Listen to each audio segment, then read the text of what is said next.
I've been answering a lot of questions about a young team. The issue would be if it was a non-talented young team, and that's not the case at all. So it's a very young team, but talented. Probably the most critical coaching month that our staff will, I know, speaking for myself, that I've ever been through, because we have to get these guys ready.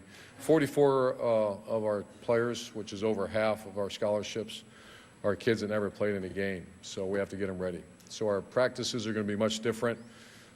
They were in spring. We carry that out throughout the summer, and it'll be interesting. But I'm very excited to be around them, as all our coaches are this time of year. But this will be a new challenge for us, and one that I can't wait to get our hands on, I believe on August 6th when we report. So I'll answer any questions for you. We'll take our first question here down front on our right.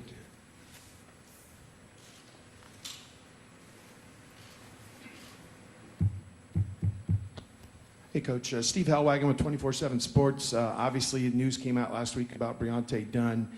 Just two parts to this question. First of all, is the door open at all for him to come back? And secondly, failing that, what is the situation? Will you be moving people over to help Michael Weber, Antonio Williams, whoever else you have lined up there? How's that going to shake out? Yeah, there's no chance that Briante will come back. Depth is a concern. However, you have, you want 4 bodies at the tailback position, and I count Dontre Wilson and Curtis Samuel in the mix. So you have Demario McCall, Antonio Williams, and obviously Mike Weber. So that is a concern. And how we manage practice, because that's a very physical position, and how many times will we have Mike Weber and Curtis Samuel get hit throughout training camp? Those are all things remain to be seen, but I'll watch that very closely. Coach, our next question is far left of the room. Hi, Coach. Dave Biddle from 24/7 Sports. Following up on that, do you think Mike Weber will be the starter at running back? I think so. His performance in spring, his issue is he has to stay healthy.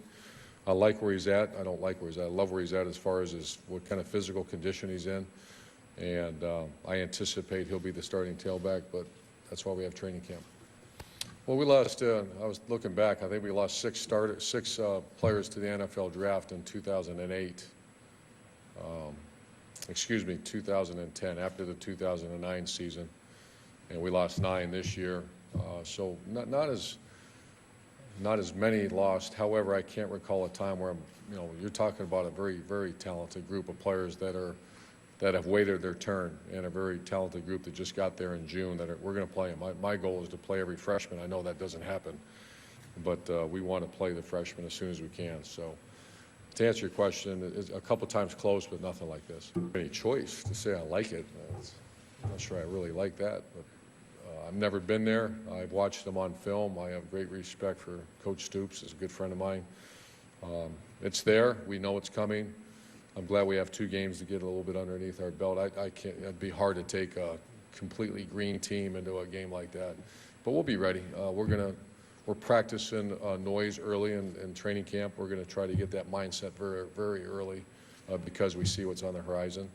But it'd be a mistake of myself and anyone to overlook our first 2 games. You're talking about kids that have not played in a major college game, and Bowling Green had a very fine last 2-3 years, and Tulsa has got a very electric team that returning quarterback that scores a great deal of points. So it's there. However, I got to make sure we stay focused on what the task at hand, and that's to get them ready for that first game. Next question is directly behind the gentleman. Hi, Coach. My name's Annie Agar from Wood TV at Grand Rapids. Some can say that the rivalry with Michigan and OSU has been kind of restored since the return of Harbaugh. After losing the starters that you did, how big of an impact are the recruits going to make, and is it enough to beat that team up north? That's a long ways off. It's a rivalry, and everyone knows how we treat that rivalry at Ohio State. Very serious. It's every day it's there every day. Are we going to be ready? That's, the healthier team, the development team, that's so far off. But you made a comment about the recruits, and we've had very, very good recruiting classes over the last 3-4 years, and I see it. It'd be a problem.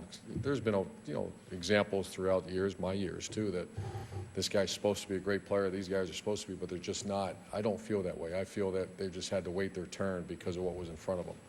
And the chains come off pretty soon, we're going to find out what we got. I can't wait for the first practice because there's a few guys that I can see it in their look and their face. Because a guy that has a Zeke Elliott in front of him may not have the urgency that he has now when he sees it's his show. And I see that completely throughout our program, where guys have been waiting for the opportunity, and now the opportunity is there.